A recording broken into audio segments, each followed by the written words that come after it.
Kajian Kitab.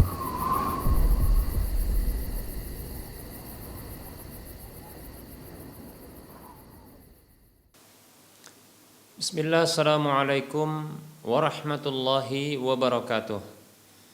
Innal hamdalillah nahmaduhu wa nasta'inuhu wa nastaghfiruh wa na'udzu billahi min shururi anfusina wa min sayyiati a'malina. Man yahdihillahu fala mudilla lahu wa man yudlilhu fala hadiya lahu. Wa ashhadu an la ilaha illallah wahdahu la syarika lahu wa ashhadu anna Muhammadan abduhu wa rasuluhu sallallahu alaihi wasallam. Qala Allah tabaraka wa ta'ala, ya ayyuhalladzina amanu taqullaha haqqa tuqatih wa la tamutunna illa wa antum muslimun. Ya ayyuhan nasu taqu rabbakumul ladzi khalaqakum min nafsin wahidah wa khalaqa minha zawjaha وبث منهما رجالا كثيرا ونساء واتقوا الله الذي تساءلون به والأرحام إن الله كان عليكم رقيبا يا أيها الذين آمنوا اتقوا الله وقولوا قولا سديدا يصلح لكم أعمالكم ويغفر لكم ذنوبكم ومن يطع الله ورسوله فقد فاز فوزا عظيما أما بعد فإن أصدق الحديث كتاب الله وخير الهدى هدى رسول الله صلى الله عليه وسلم وشر الأمور محدثاتها وكل محدثة بدعة وكل بدعة ضلالة وكل ضلالة في النار. Para muslim, para hamba Allah, para pemirsa Rosyad TV dan para pendengar Radio Medan Mengaji serta para pemirsa media-media sunnah yang terus serta menyiarkan kajian ini. Kami ucapkan syukran jazilan wa jazakumullahu khair kepada para media yang turut serta menyiarkan kajian ini.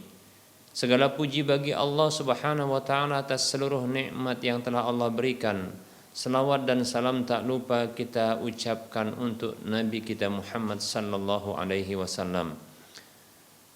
Para hamba Allah rahimani wa rahmakumullah, kita senantiasa berharap kepada Allah, berdoa kepada Allah agar Allah Subhanahu wa taala memberikan taufik dan hidayahnya kepada kita agar kita senantiasa terus berada di atas ketaatan kepada Allah dan Rasulnya sampai Allah mewafatkan kita.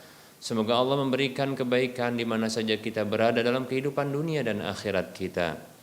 Semoga Allah Subhanahu wa taala memasukkan kita ke dalam surga tanpa pernah kita mencicipi sedikit pun neraka.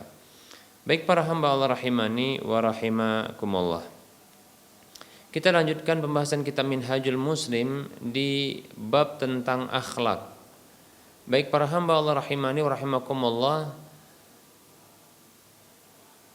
sebagaimana yang telah kita jelaskan pada pertemuan yang lalu bahwasanya Islam adalah agama akhlak yang mengajarkan para pemeluknya untuk berakhlak yang mulia, untuk berakhlak yang mulia kepada siapa saja yang memiliki hak-hak terhadap dirinya, yaitu memberikan hak-haknya kepada pemiliknya. Demikian para hamba Allah rahimani wa rahimakumullah. Sampai-sampai Allah Subhanahu wa taala mengutus rasulnya hanyalah untuk menyempurnakan akhlak yang mulia. Nabi kita Muhammad sallallahu alaihi wasallam beliau bersabda dalam hadis yang diriwayatkan oleh Imam Baihaqi dalam Sunanul Kubra. Rasulullah bersabda sallallahu alaihi wasallam, "Innama bu'istu liutammima makarimal akhlak." Sesungguhnya aku hanyalah diutus oleh Allah Subhanahu wa taala untuk menyempurnakan akhlak-akhlak mulia. Baik para hamba Allah rahimani wa rahimakumullah. Dan tentunya berakhlak mulia ini merupakan perintah Allah Subhanahu wa taala.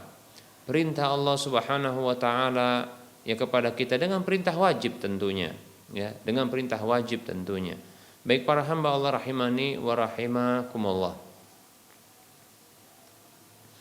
Rasulullah sallallahu alaihi wasallam bersabda memerintahkan kita untuk berakhlak mulia.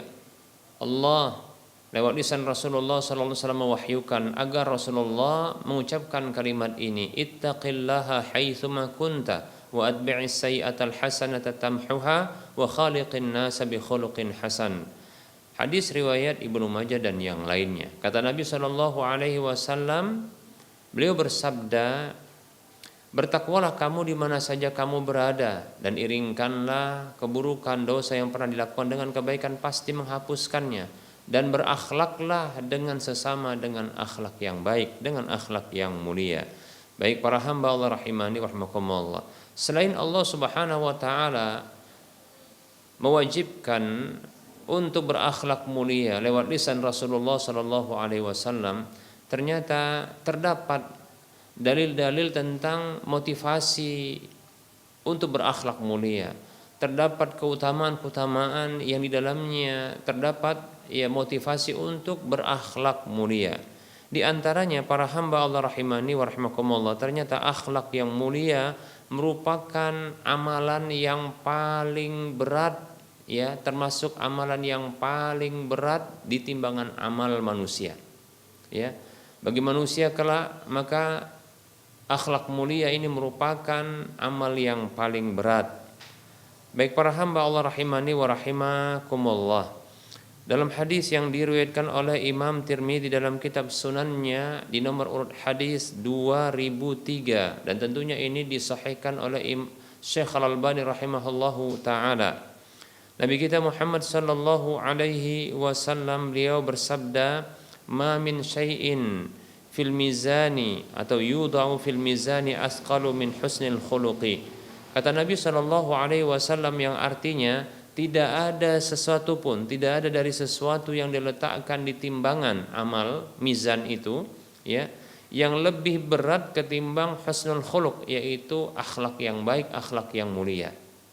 Hadis riwayat Tirmidzi. Masya Allah, Nah tentunya ini akan memberikan motivasi yang besar bagi kita untuk menghiasi diri kita dengan akhlak mulia. Karena ternyata amalan yang paling berat di timbangan amal itu adalah akhlak mulia.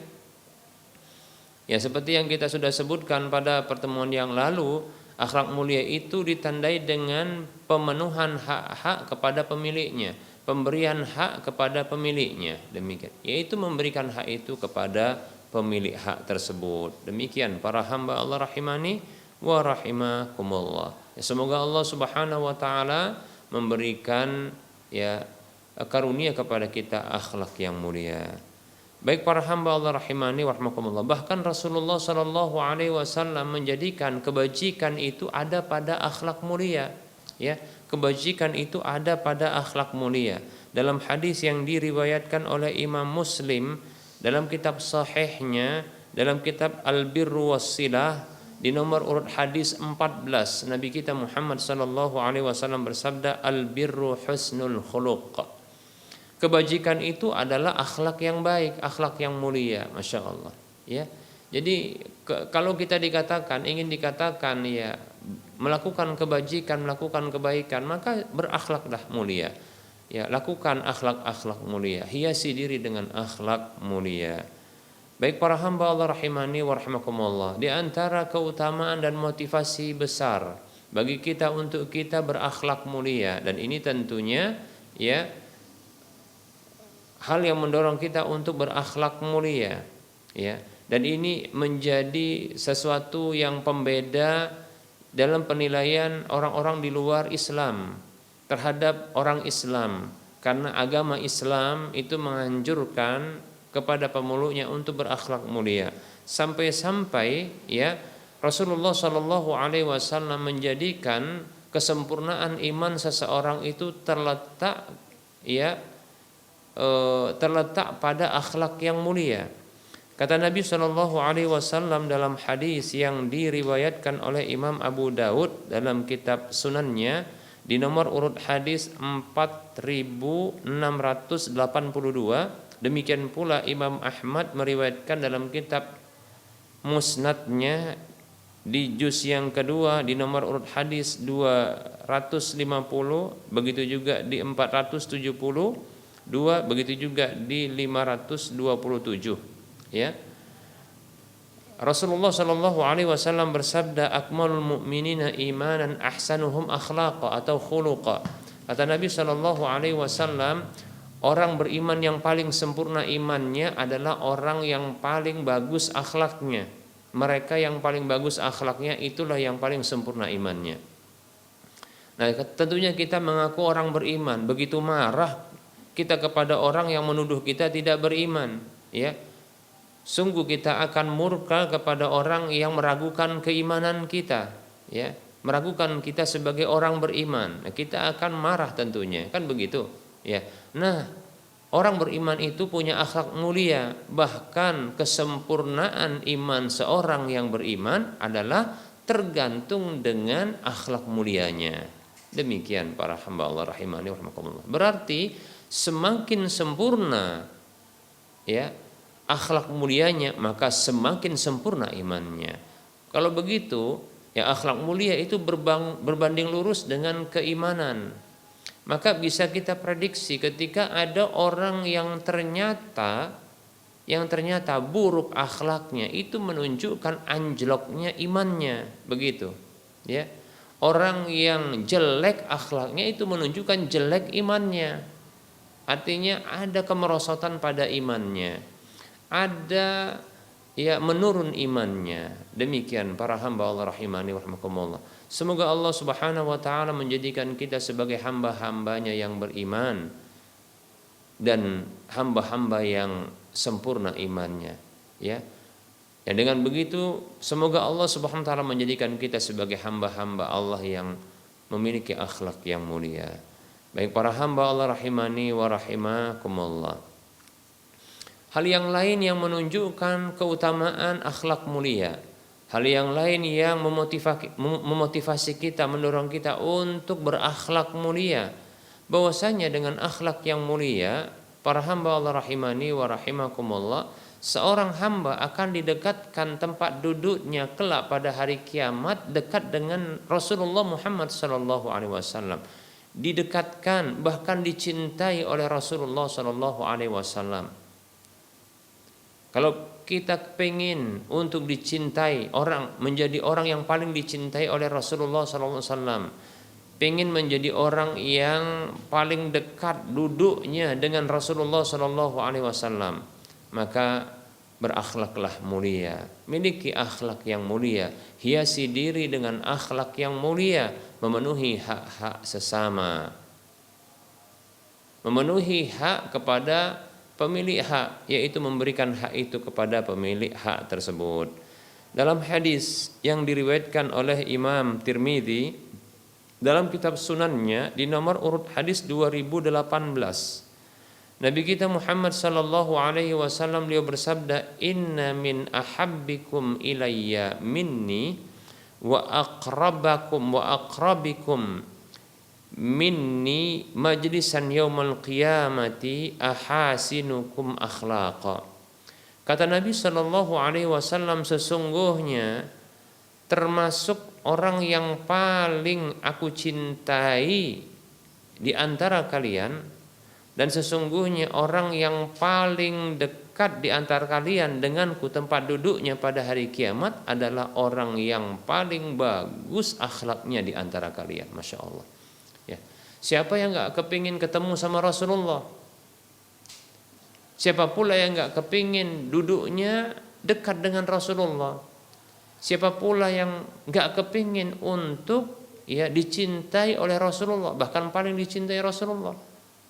Kita semua kepingin, ya. Kita semuanya kepingin. Rasulullah Shallallahu Alaihi Wasallam adalah hamba pilihan Allah, hamba yang paling dicintai oleh Allah. Bahkan kita pun mencintai Rasulullah Sallallahu Alaihi Wasallam, ya, sebagai konsekuensi cinta kepada Allah Subhanahu Wa Taala. Ya. Andaikan pun Allah Subhanahu Wa Taala tidak cinta kepada Rasulullah, namun dikarenakan Nabi Sallallahu Alaihi Wasallam itu adalah Nabi dan utusan yang terakhir bagi umat yang terakhir, maka ini menuntut kita untuk mencintai Rasulullah. Jasa-jasa beliau yang begitu banyak, ya, setidaknya adalah jasa menghantarkan manusia dari alam kegelapan menuju alam terang benderang, menyampaikan agama yang mulia ini kepada seluruh manusia. Demikian. Lalu kita pun beriman, lalu kita pun merasakan manisnya iman dan lezatnya ketaatan. Nah, ini tentunya ya kebaikan dan jasa Rasulullah membuat kita cinta kepada Rasulullah, ya. Sehingga ini tentunya yang membuat kita ingin untuk dekat dengan Rasulullah. Kita ingin dicintai oleh Rasulullah. Kita ingin tentunya ketemu dengan Rasulullah sallallahu alaihi wasallam. Maka perbaguslah akhlak kita. Maka perbaguslah akhlak kita. Demikian para hamba Allah rahimani wa rahimakumullah. Ya, akhlak yang mulia para hamba Allah rahimani wa rahimakumullah. Ya, ini diantara keutamaannya menghantarkan seorang hamba untuk bisa dia dekat dengan Rasulullah sallallahu alaihi wasallam. Tentunya bertemu dengan Rasulullah, bahkan duduknya dekat dengan Rasulullah, bahkan paling dicintai oleh Rasulullah sallallahu alaihi wasallam. Ya. Semakin sempurna akhlak mulia seseorang, ya, semakin bagus akhlak seseorang, maka semakin dicintai oleh Rasulullah. Potensi ketemu Rasulullah SAW dan dekat duduknya dengan Rasulullah itu semakin besar, begitu. Ya, coba bayangkan, kita duduknya dekat dengan orang yang terkenal, itu sudah senang. Kita duduk dengan orang yang tenar, itu sudah senang, bahkan dekat. Kita duduk dengan raja, pemimpin dunia, maksudnya pemimpin salah satu dari negeri yang ada di dunia ini, kita sudah senang, bangga banget. Duduk di samping presiden, begitu, itu sudah senang banget kita, ya. Wah, itu rasanya dunia ini, ya, ini rasanya kecil mungkin bagi kita. Kita rasanya di awang-awang, nah, begitu terbang kita. Kenapa? Karena begitu senangnya kita terangkat seolah-olah derajat kita, ya. Baik para hamba Allah rahimani wa rahimakumullah. Lalu bagaimana ya dengan seseorang yang dicintai oleh hamba-hamba beriman, ya. Bukan hanya dari kalangan manusia, bahkan dari kalangan malaikat juga. Bahkan ini di akhirat, Masya Allah, ya. Kita dekat. Ya, orang yang punya akhlak mulia, semakin berakhlak mulia, maka dia semakin dekat dengan Rasulullah. Duduknya, kalau ketemu jelas, ya, kalau ketemu jelas. Tapi duduknya itu dekat dengan Rasulullah. Wah, bangga yang luar biasa para hamba Allah rahimani wa rahimakumullah, ya. Kebanggaan yang luar biasa. Sudah begitu dicintai, bahkan lebih dicintai. Ya, bisa jadi paling dicintai oleh Rasulullah sallallahu alaihi wasallam di akhirat kelak. Nah, kalau begitu syafaat Rasulullah itu sangat mudah nanti kalau diizinkan dan diridhoi oleh Allah, ya, itu akan mudah ya didapat dari Allah lewat Rasulullah sallallahu alaihi wasallam. Begitu. Ya, didapat dari Allah Subhanahu wa taala lewat Rasulullah sallallahu alaihi wasallam. Syafaat tersebut. Demikian, ya. Maka miliki akhlak mulia, semangat untuk melakukan akhlak yang mulia. Baik para hamba Allah rahimani wa rahimakumullah.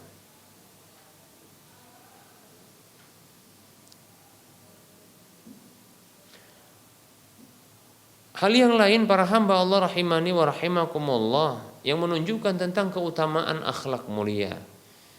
Hal yang lain yang membuat kita termotivasi, terdorong kuat untuk berakhlak mulia. Para hamba Allah rahimani wa rahimakumullah.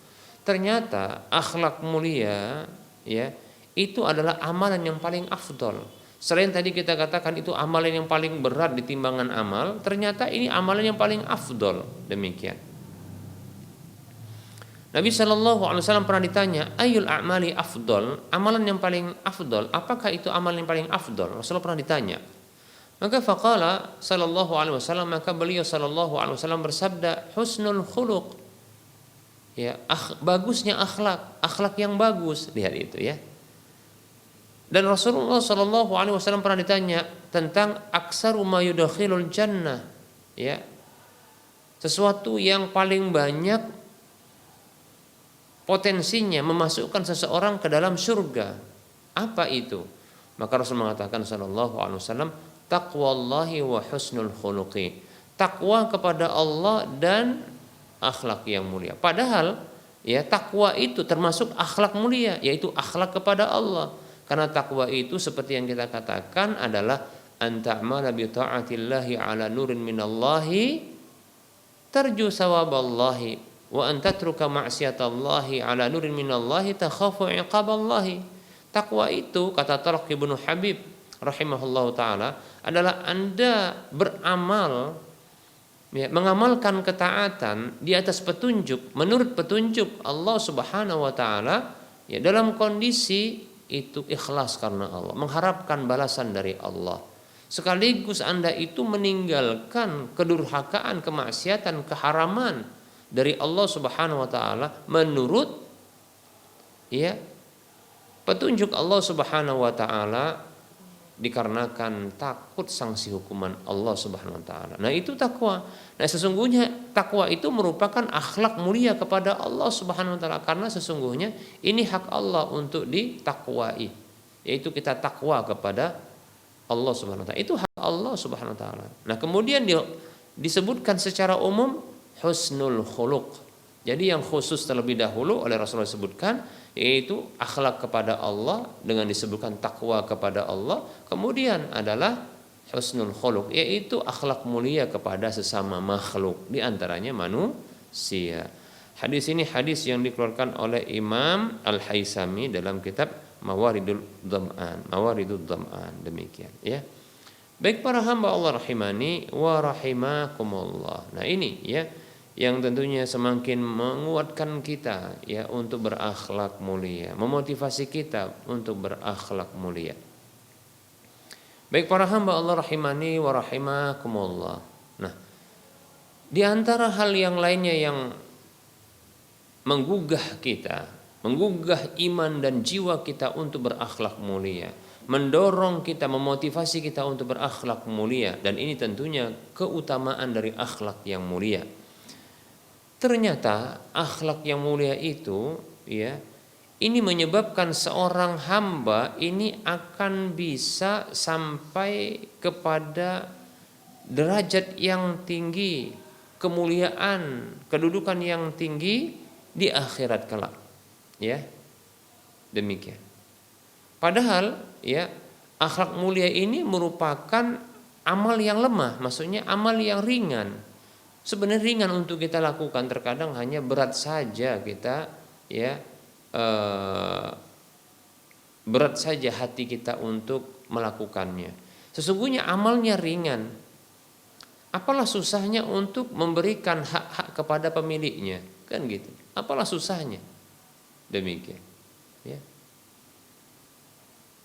Tidak susah. Maka kata Rasulullah bersabda sallallahu alaihi wasallam dalam hadis yang diriwayatkan oleh Imam Tabrani dalam kitab Al-Mu'jamul Kabir di juz yang pertama di nomor urut hadis 233 dengan sanad yang jayyid, yang bagus.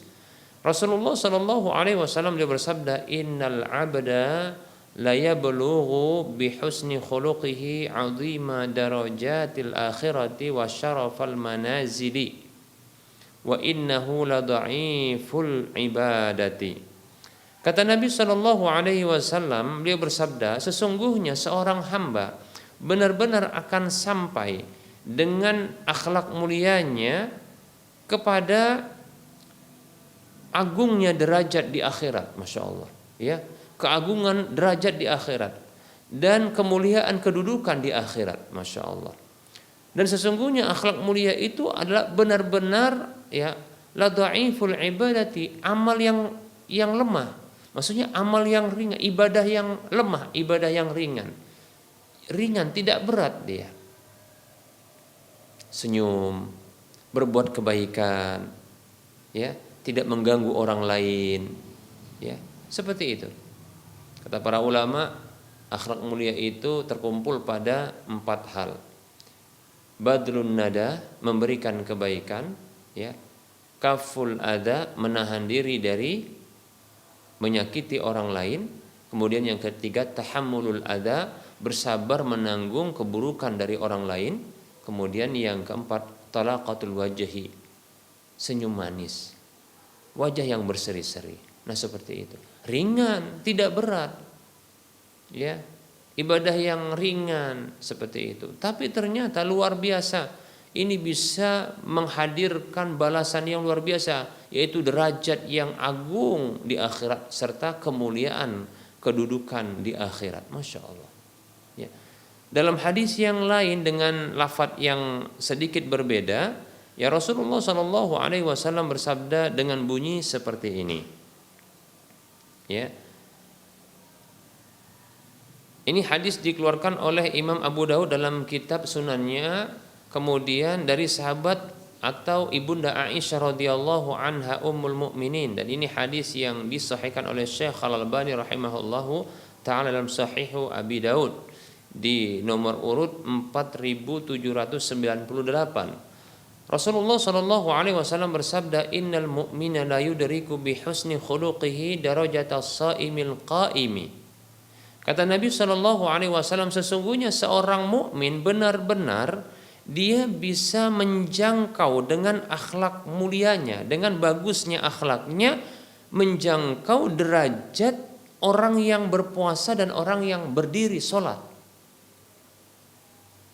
Dalam ungkapan Rasulullah yang lainnya, yang ini diriwayatkan oleh Imam yang dikeluarkan oleh Syekh Al-Albani rahimahullah taala dalam Sahih Targhib di nomor urut hadis 2645, dan hadisnya sahih dari sahabat Abu Hurairah radhiyallahu anhu. Rasulullah sallallahu alaihi wasallam bersabda, innallaha la yuballighul 'abda bi husni khuluqihi darajatas shaumi was salati. Sesungguhnya Allah azza wa jalla benar-benar, ya, akan menyampaikan seorang hamba itu dengan akhlak yang bagusnya, dengan kebagusan akhlaknya, dengan akhlak mulianya kepada derajat puasa dan sholat. Masya Allah. Maksud puasa dan sholat, derajat puasa dan sholat adalah orang yang senantiasa berpuasa, rutin berpuasa.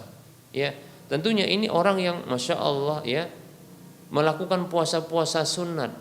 Puasa wajib tentunya terlewat. Maksudnya bukan dilewatkan, diabaikan, tapi ini sudah biasa dilakukan. Yang wajib tentunya ini, ya, tidak termasuk yang sulit bagi mereka, hanya saja tambahan puasa sunatnya, ya, barangkali seperti puasa, ya, yang sifatnya tahunan, seperti kita katakan puasa 6 hari di bulan Syawal, kemudian kita katakan berikutnya adalah puasa Dzulhijjah, ya, 9 hari di bulan Dzulhijjah, setidaknya melakukan puasa, ya, Arafah, begitu juga di puasa Asyura demikian, ya, begitu juga puasa Sya'ban dilakukan juga. Nah seperti itu. Ditambah lagi ternyata ada yang sifatnya, ya, bulanan, bukan hanya tahunan tapi bulanan. Seperti contohnya 3 hari, ya, setiap bulannya, ya, boleh 3 hari dengan mengambil waktu kapan saja, asalkan menghindari menyendirikan puasa di hari Jumat dan hari Sabtu, ya, 3 hari, atau dengan mengambil, ya, yang disebut dengan ayamul bid, yaitu hari-hari yang munculnya bulan purnama, ya, yaitu tanggal 13, 14 dan 15. Nah seperti itu. Bahkan bukan hanya puasa bulanan, bahkan puasa pekanan seperti Senin dan Kamis. Senin Kamis, luar biasa. Bahkan bukan hanya itu, ya, disebut dengan derajat puasa itu adalah orang yang membiasakan puasa yang sifatnya harian. Seperti contohnya puasa yang paling afdol dan yang paling mulia, ya, yang paling bagus adalah puasa Nabi Daud, yaitu sehari puasa sehari tidak. Masya Allah, ya. Orang yang dia berakhlak mulia akan sampai derajat orang yang berpuasa seperti ini, derajat puasa seperti ini. Walaupun barangkali dia tidak berpuasa, maksudnya tidak puasa sunat seperti tadi. Kalau puasa wajib, ya, tetap dilakukannya karena itu wajib, berdosa bila dia tidak melakukannya, demikian, ya. Baik para hamba Allah rahimani wa rahimakumullah. Yang dimaksudkan dengan derajat, ya, salat adalah orang-orang yang melakukan sholat fardu ditambah dengan sholat sunat. Masya Allah, ya. Maka dia mendapatkan derajat sholat, ya. Yang membiasakan, ya tentunya sholat fardu, ya. Kalau laki-laki itu di masjid, ya kalau perempuan di rumah, ya boleh juga di masjid, demikian, ya. Begitu juga, ya puasa, sholat sunatnya. Mulai barangkali dia melakukan sholat sunat rawatib, baik itu yang muakkadah maupun yang ghairu muakkadah. Yang muakkadah jumhur ulama mengatakan ada 10 rakaat, seperti contohnya adalah 2 rakaat sebelum zuhur, 2 rakaat setelah zuhur, 2 rakaat setelah maghrib, 2 rakaat setelah isya, dan 2 rakaat sebelum subuh. Berdasarkan hadis Ibnu Umar radhiyallahu anhuma yang mengatakan hafidtu min Rasulillah sallallahu alaihi wasallam, aku menghafal dari Rasulullah sallallahu alaihi wasallam ada 10 rakaat, ya. Rakaataini qabla dzuhri wa rakaataini ba'daha, 2 rakaat sebelum zuhur, 2 rakaat setelahnya. Wa rakaataini ba'dal maghribi, 2 rakaat setelah maghrib. Wa rakaataini ba'dal isya'i, 2 rakaat setelah isya. Wa rakaataini qabla al-ghadati, 2 rakaat sebelum subuh. Demikian. Hadis riwayat Bukhari Muslim kalau tidak salah, ya. Demikian. Ya. Nah ini, ya. Menurut jumhur, menurut ulama-ulama Hanafi, ya, yang sholat rawatib muakkadah itu ada 14, ada 12, ya, ada 12, bertambah lagi 2. Disebutkan bahwasanya 4 rakaat, ya, sebelum zuhur, 2 rakaat setelah zuhur, 2 rakaat setelah maghrib, 2 rakaat setelah isya, 2 rakaat sebelum subuh, demikian. Maka itu 12. Ini berdasarkan hadisnya Ummu Habibah radhiyallahu anha, istri Nabi sallallahu alaihi wasallam, yang beliau mendengarkan sabda Nabi sallallahu alaihi wasallam, ya, siapa saja yang melakukan sholat 12 rakaat sehari, ya, maka Allah bangunkan sebuah rumah di surga. Masya Allah. Hadisnya riwayat Ibnu Majah kalau tidak salah, atau ya Tirmidzi, ya. Baik para hamba Allah rahimani wa rahimakumullah, luar biasa, ya. Ini menunjukkan, ya, kita katakan, ya, silahkan kalau mau nambah, ya, 4 rakaat sebelum zuhur, walaupun ini kadang sulit untuk di masjid-masjid yang terlalu cepat, ya, hanya 2 rakaat saja, demikian, ya. Tapi tidak mengapa, ya, untuk mengambil hadis Ibnu Umar tadi 10 rakaat setiap harinya. Kalau mau bisa 12 rakaat silahkan, monggo, bagus, demikian, ya. Seperti itu.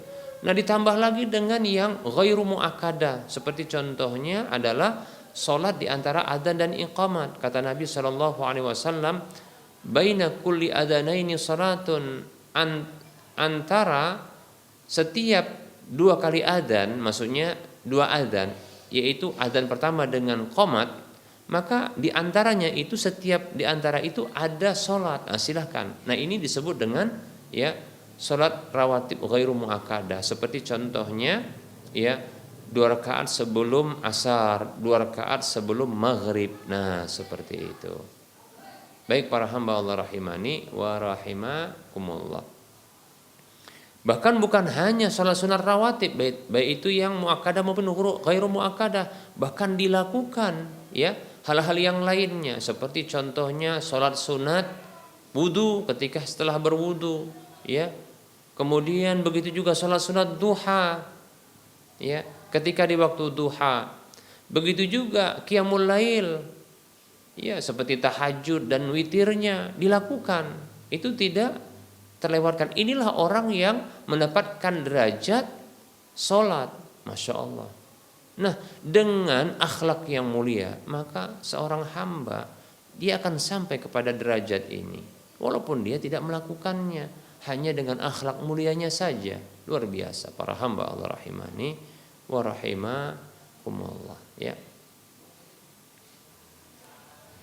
Nah, maka ini semakin menguatkan kita untuk berakhlak mulia. Baik para hamba Allah rahimani wa rahimakumullah. Nah, di antara hal istimewa, keutamaan akhlak mulia. Dan ini yang memotivasi kita untuk bisa berakhlak mulia, untuk kita terdorong melakukan akhlak mulia. Bahwasanya dengan akhlak mulia seorang hamba akan mendapatkan sebuah rumah tertinggi di surga. Kata Nabi Shallallahu Alaihi Wasallam, "Ana za'imun bi baitin fi rabadil jannah liman taraka al-mira'a." Kata Rasulullah SAW, aku jamin sebuah rumah di emperan surga, ya, di emperan surga bagi siapa saja yang mau meninggalkan perdebatan. Wabi baitin fi wasatil jannah liman tarakal kadhiba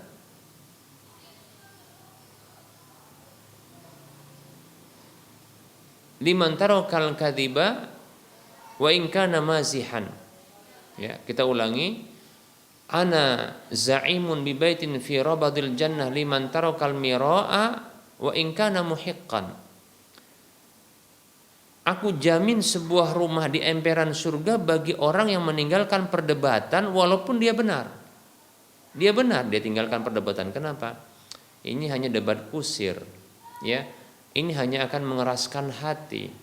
Ini hanya akan membuat sombong diri, contohnya begitu. Maka ditinggalkan. Maka Rasulullah jamin itu sebuah rumah di pelataran surga. Ya. Kemudian Rasulullah mengatakan wa bi baitin fi wasatil jannah liman tarakal kadhiba wa in kana mazihan. Dan aku jamin sebuah rumah di pertengahan surga bagi siapa saja yang meninggalkan dusta walaupun bercanda. Enggak mau dusta kalau bercanda. Kalau canda boleh berarti bercanda, tapi enggak dusta. Nah, seperti itu.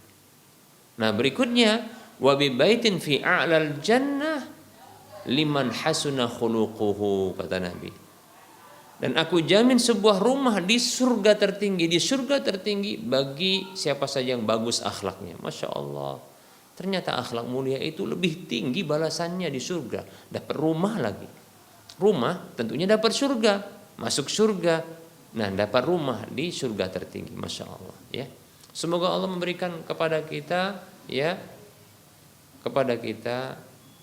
akhlak mulia. Baik, pingin masuk surga dan jauh dari neraka, tidak masuk neraka. Nah, akhlak mulia. Dalam hadis yang diriwayatkan oleh Imam Muslim, ya.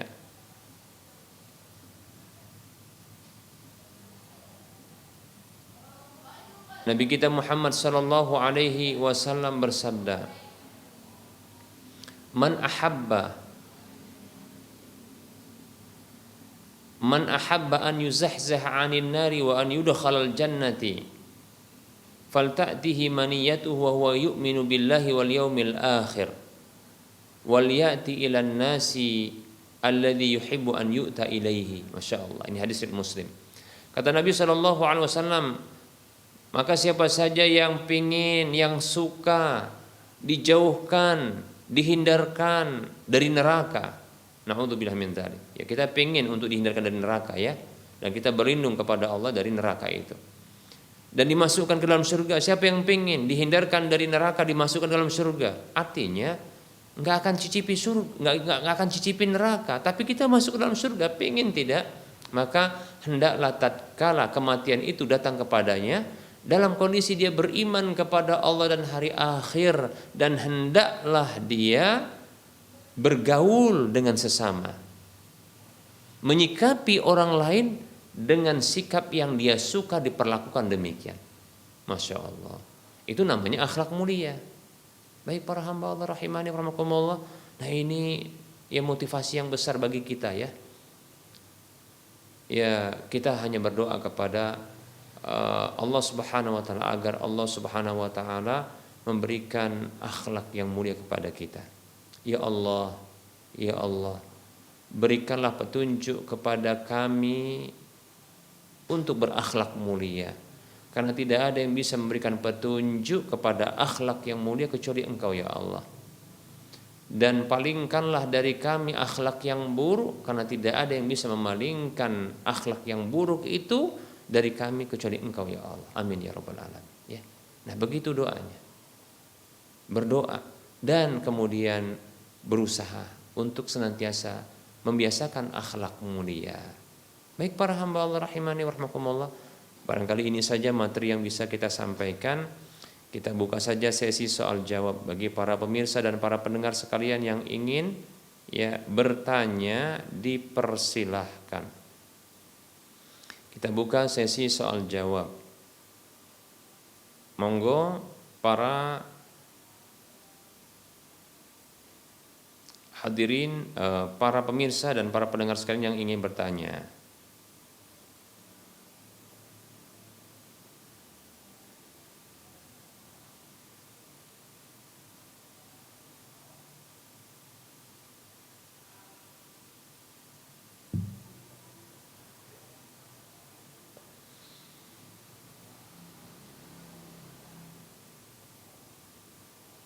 Baik, ya. Ada pertanyaan di sini.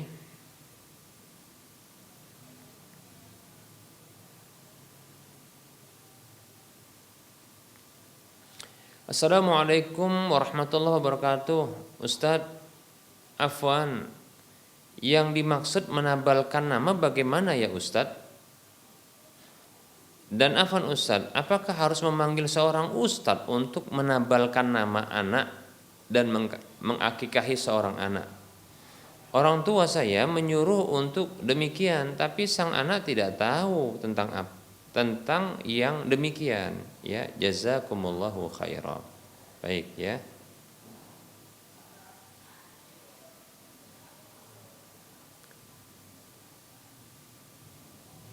Waalaikumsalam warahmatullahi wabarakatuh. Semoga Allah Subhanahu wa taala memberikan karunia kepada kita anak-anak yang saleh dan salehah. Amin ya rabbal alamin, ya.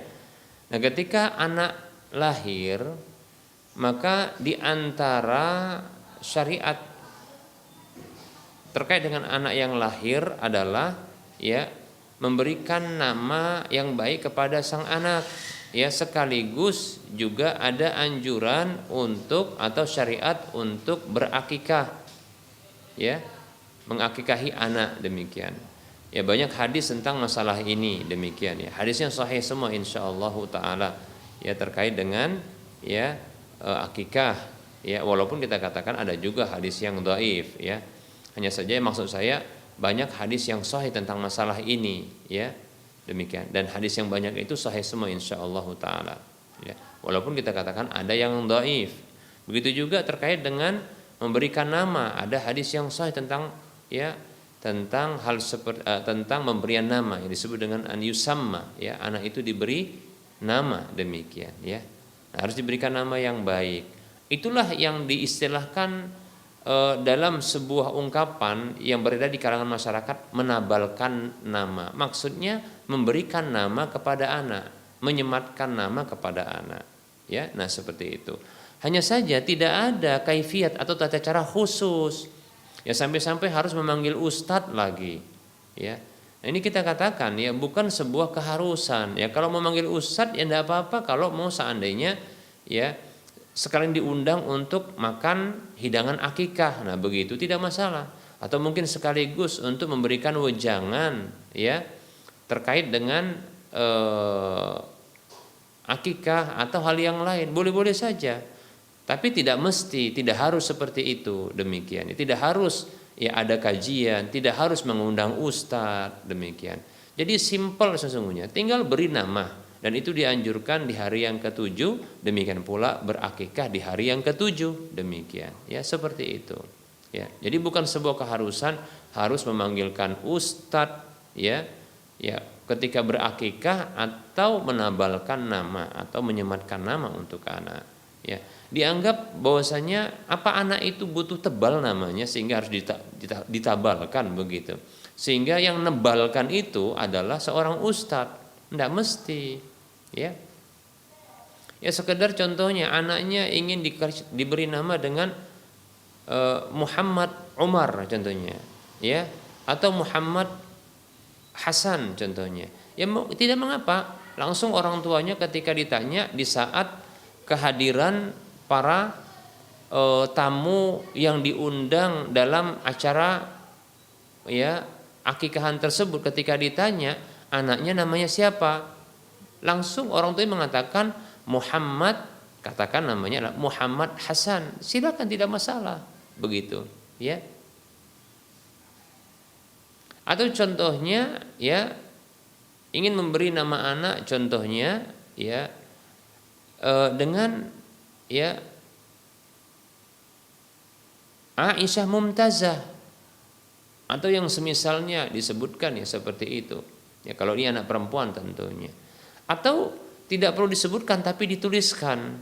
Si anak ya dituliskan begitu ya telah lahir ya 7 hari yang lalu ya putri kami yang namanya disebutkan contohnya ya Yasmin Mumtazah atau Aisyah Mumtazah.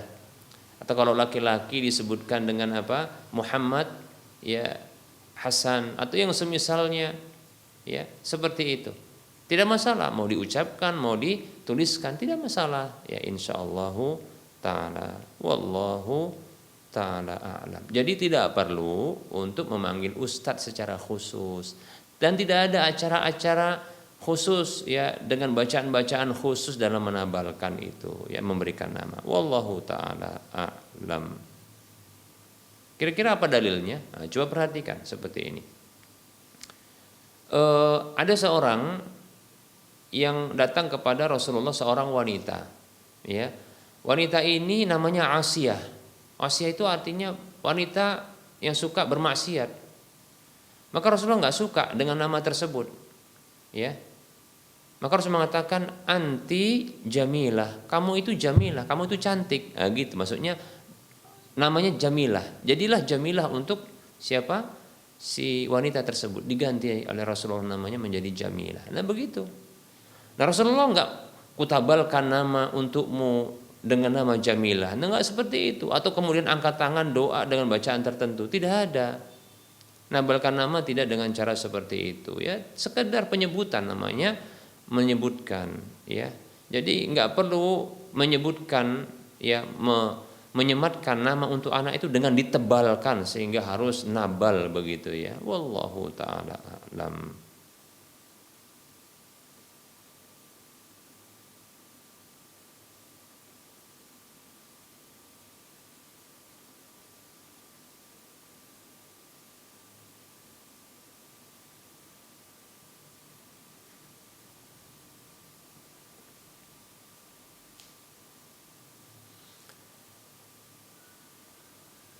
Ada pertanyaan, Assalamualaikum Ustadz, ada titipan pertanyaan ya. Suami saya sering ketahuan chattingan dengan seorang wanita lain, sudah ditegur tapi masih juga dilakukan, bahkan sudah dilaporkan ke orang tuanya. Apa yang harus saya mesti lakukan Ustadz, dan mohon nasihatnya untuk suami saya. Waalaikumsalam warahmatullahi wabarakatuh. Bisa diprediksi bahwasannya sang suami ini bisa jadi jatuh cinta dengan wanita tersebut. Rasulullah mengatakan sallallahu alaihi wasallam, lam nara lil mutahabbaini mislan nikah. Kami tidaklah memandang sebuah solusi untuk bagi dua sejoli yang saling mencintai semisal pernikahan. Jadi dinikahkan, sudah nikah saja. Masa solusinya begitu Ustadz? Kita katakan iya. Ya kalau sudah cinta jangan dipisah, begitu. Daripada nanti mereka terus bermaksiat, jangan halangi. Silahkan ya. Dikasih saja. Ya tapi kasih tahu sama suami untuk adil wahai suamiku. Jangan buat dosa. Jadi dukung suami untuk menjadi seorang imam yang soleh. Bisa jadi mungkin dia tertarik dan jatuh cinta dengan wanita yang lain. Ya syukur-syukur dia tidak melakukan zina. Ya, dia tidak melakukan zina.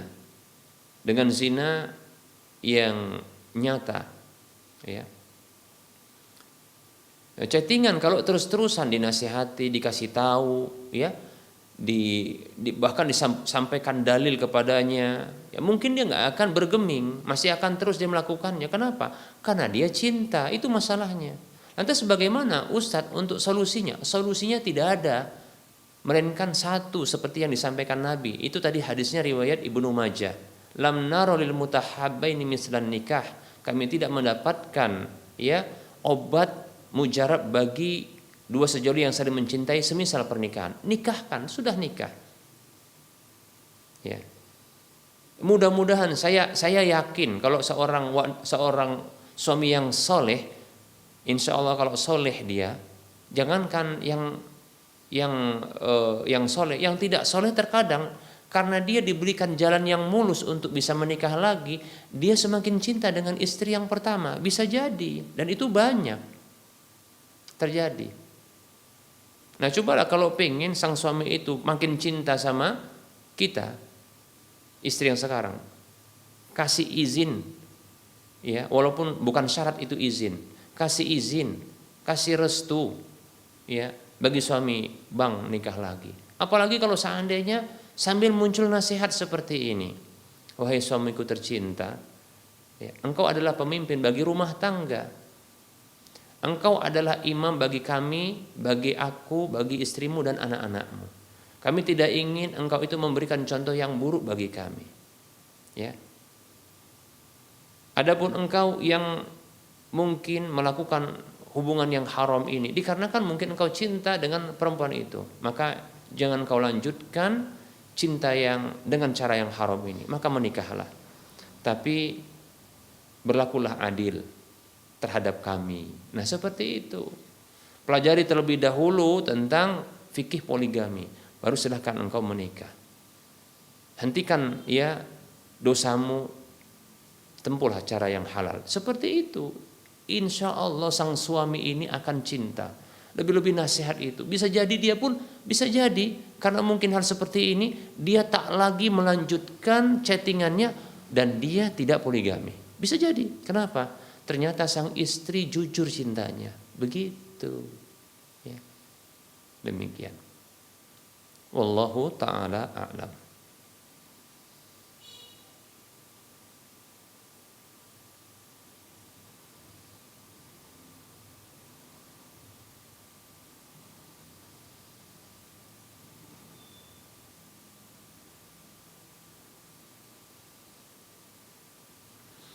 Ada pertanyaan, Assalamualaikum. Apakah kurban itu hukumnya wajib? Nah, ini pertanyaan untuk amalan yang sudah berlalu ya. Apakah ada amalan yang untuk menghapuskan dosa besar? Baik ya. Waalaikumsalam warahmatullahi wabarakatuh. Para ulama berbeda pendapat tentang hukum kurban ya. Kurban itu sebagian pendapat mengatakan wajib hukumnya bagi yang mampu ya. Namun pendapat yang kuat adalah pendapat jumhur ulama yang mengatakan bahwasanya kurban itu tidak wajib hukumnya, tapi dia sunnah muakkadah bagi yang mampu, demikian. Nah seperti itu. Itu pendapat yang kuat. Kemudian amalan yang bisa menghapuskan dosa besar adalah semua ya kebaikan-kebaikan itu insya Allah bisa menghapuskan dosa. Hanya saja para ulama mereka berbeda pendapat. Apakah dosa besar itu bisa dihapuskan dengan amalan-amalan selain taubat dan istighfar? Nah demikian ya. Namun ketahuilah Allah Subhanahu wa taala berfirman, innal hasanati yudhibnas sayyi'at. Sesungguhnya kebajikan-kebajikan, kebaikan-kebaikan itu menghapuskan dosa-dosa dan kesalahan. Dan Rasulullah SAW bersabda, wa atbi'is sayyi'atal hasanata tamhuha. Iringkanlah keburukan dosa yang pernah dilakukan dengan kebaikan, pasti akan menghapuskannya. Demikian. Ini hadis riwayat Ibnu Majah. Demikian, ya. Nah, namun sepakat para ulama insyaallah taala bahwasanya kebaikan berupa taubat, amalan kebaikan berupa taubat dan istighfar insyaallah taala itu bisa menghapuskan dosa-dosa kecil maupun yang besarnya, besar maupun yang kecilnya, banyak maupun yang sedikitnya, yang terang-terangan maupun yang sembunyi-sembunyinya. Demikian. Karena Rasulullah SAW bersabda, innallaha yaqbalu taubatal 'abdi ma lam yugharghir. Sesungguhnya Allah Ta'ala menerima taubat seorang hamba selama nyawanya belum di kerongkongan. Demikian. Wallahu ta'ala a'lam. Semoga bermanfaat.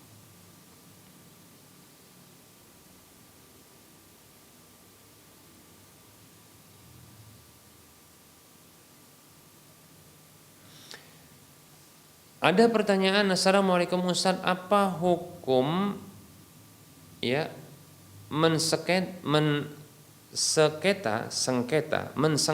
tanah yang sudah lama tidak dipakai? Karena sebelumnya tanah tersebut punya kebun yang ditanami sawit, dan dikarenakan sudah puluhan tahun sawitnya tidak berbuah dan terbengkalai, jadi warga mengajukan banding ke pemerintah setempat untuk mengambil alih bagi warga yang belum memiliki rumah. Syukran Ustaz.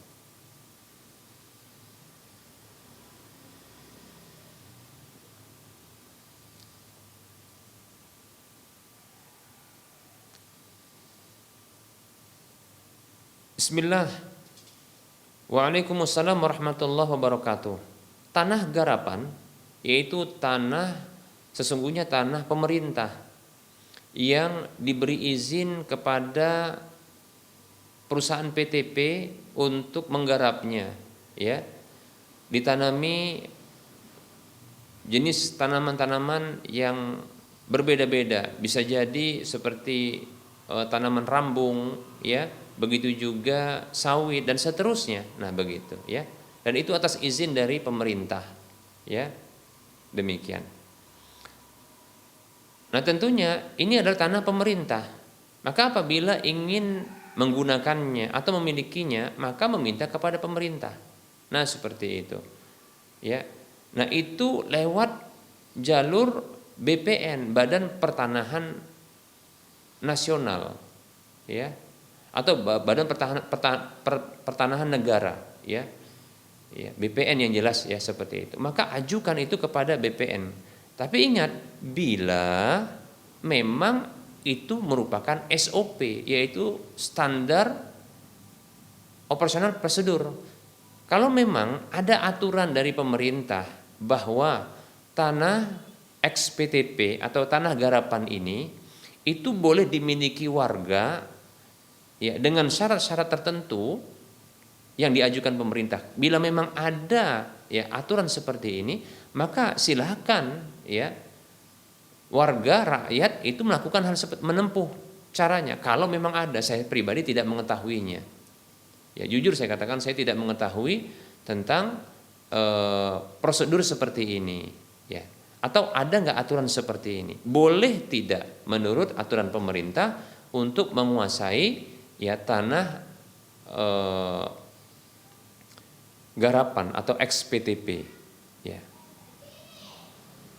Kalaupun ada, maka pertama pastikan ada aturan tersebut, kebolehan tersebut, regulasinya. Yang kedua adalah tempuh, ya, kalau ada maka kedua tempuh SOP-nya, prosedurnya, standar operasional prosedurnya ditempuh. Jangan lakukan hal yang lain. Demikian. Nah, seperti itu. Nah, apabila memang hal seperti ini, ya, dilakukan sesuai dengan prosedurnya, maka wallahu ta'ala alam, boleh saja. Tapi kalau ternyata tidak ada kebolehan untuk hal tersebut, itu hanya hal terpaksa yang dilakukan oleh pemerintah karena rakyat sudah menguasainya dengan merampasnya. Kalau seperti ini namanya ngerampok harta pemerintah, ngerampas harta pemerintah. Apa bedanya dengan tuduhan-tuduhan yang diarahkan kepada para pejabat yang korupsi? Nah, begitu. Ternyata ada rakyat juga yang mau ngambil harta negara, demikian. Nah, seperti itu. Maka pertama pastikan dulu ada nggak kebolehan secara regulasi pemerintah tentang penguasaan, ya, tanah lahan milik pemerintah. Boleh tidak? Itu lebih tepatnya tanah garapan atau XPTP. Ya. Kemudian kalau ada maka tempuh, ya, sesuai dengan prosedurnya. Demikian. Kalau seperti itu, kalau sudah memang begitu, maka tentunya dibolehkan. Wallahu ta'ala a'lam.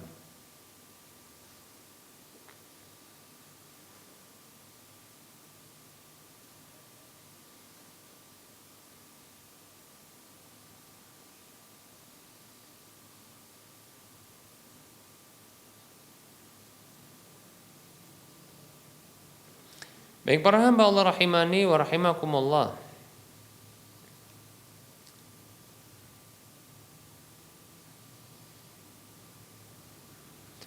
Ada pertanyaan. Assalamualaikum Ustadz, izin bertanya Ustadz, bagaimana doa agar terhindar dari maksiat dan takdir buruk Ustadz?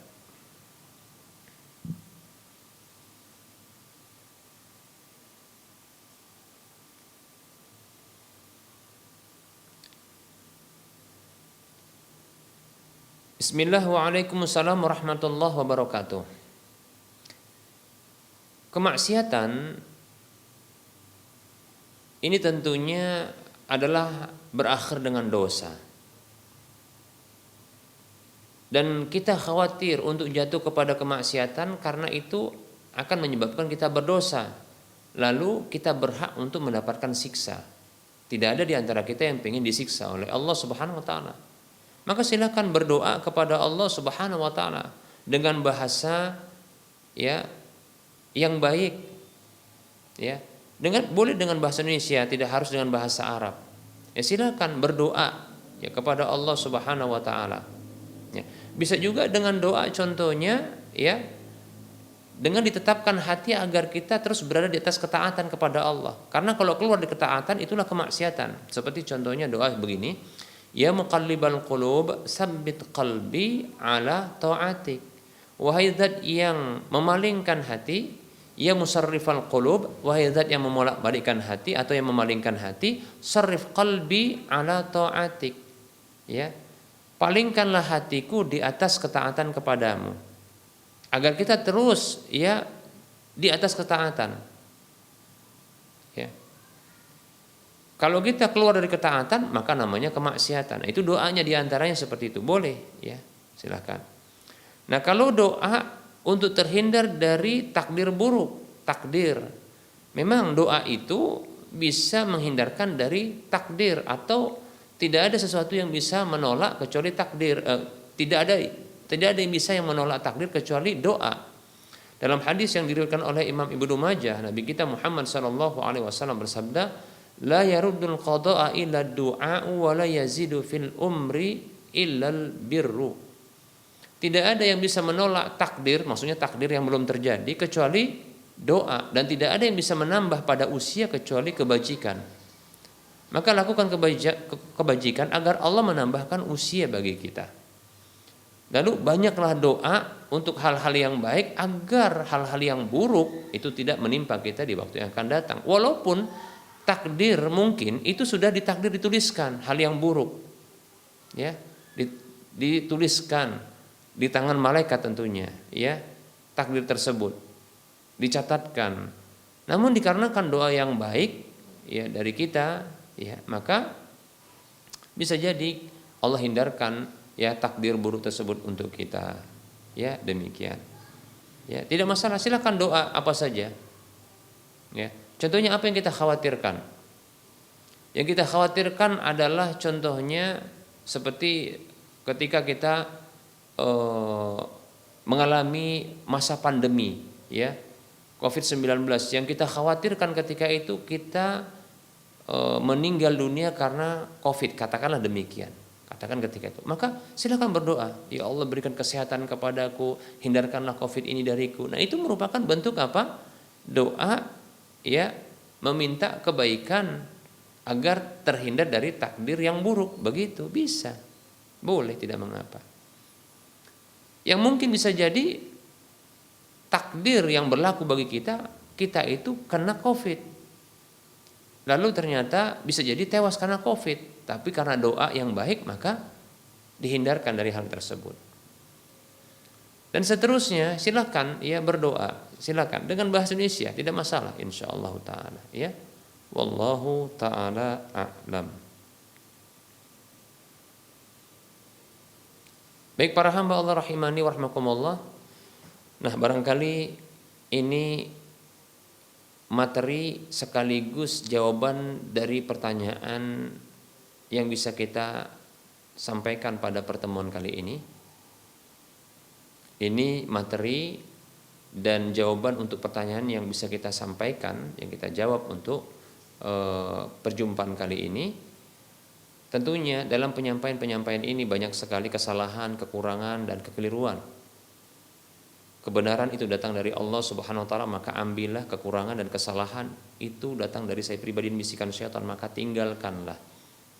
Kepada Allah saya mohon ampun, dan kepada para pemirsa dan para pendengar sekalian saya mohon maaf. Semoga Allah Subhanahu wa taala memasukkan kita ke dalam surganya dan menjauhkan kita dari nerakanya. Amin ya rabbal alamin. Sebelum kita mengakhiri perjumpaan kita, ya seperti biasa, ya kita memberikan motivasi kepada para pemirsa sekalian, mari kita berdonasi. Berdonasi untuk membebaskan lahan, ya, Masjid Al-Muwahhidin untuk wilayah Medan dan sekitarnya, ya. Jadi donasi ini adalah untuk pembebasan lahan, yang nanti lahan ini akan dibangun untuk Masjid Al-Muwahhidin. Mudah-mudahan ini akan dijadikan Islamic Center untuk wilayah Medan dan sekitarnya. Ya. Kekurangan dana kita sekitar 1 miliar, kurang lebih 1 miliar kekurangan. Ya, kita masih punya peluang yang besar untuk bisa berdonasi, memiliki aset akhirat yang minimal pahalanya 700 kali lipatnya. Ya, yang ini akan terus mengalir walaupun kita telah tiada. Ya, tatkala dimanfaatkan tentunya. Dan luar biasa, Islamic Center kita tahu apa kegiatan di dalamnya. Tentunya kalau masjidnya, ya, itu tentunya untuk ibadah, sholat, baik yang fardu maupun yang wajib. Yang wajib maupun yang sunat, maksudnya begitu, ya. Begitu juga yang ibadah-ibadah yang lain, membaca Al-Quran, kemudian kajian-kajian yang rutin insyaallah ta'ala. Begitu juga barangkali nanti ada kegiatan daurah, ya, tabligh akbar. Tambah lagi mungkin ada kegiatan-kegiatan sosial yang akan dilakukan di sekitar lahan ini insyaallah, atau di atas lahan ini insyaallah ta'ala. Maka tentunya pahala yang akan terus mengalir insyaallah ta'ala selama dimanfaatkan. Silakan salurkan infak dan sedekah Anda ke nomor rekening berikut ini. Bank Syariah Mandiri di nomor 7127485555 atas nama Yayasan Lajnah Dakwah Medan, kode bank 451. Semoga Anda termotivasi dan semoga bermanfaat. Mohon maaf atas segala kekurangan, kita ketemu lagi di lain kesempatan. Wassalamualaikum warahmatullahi wabarakatuh.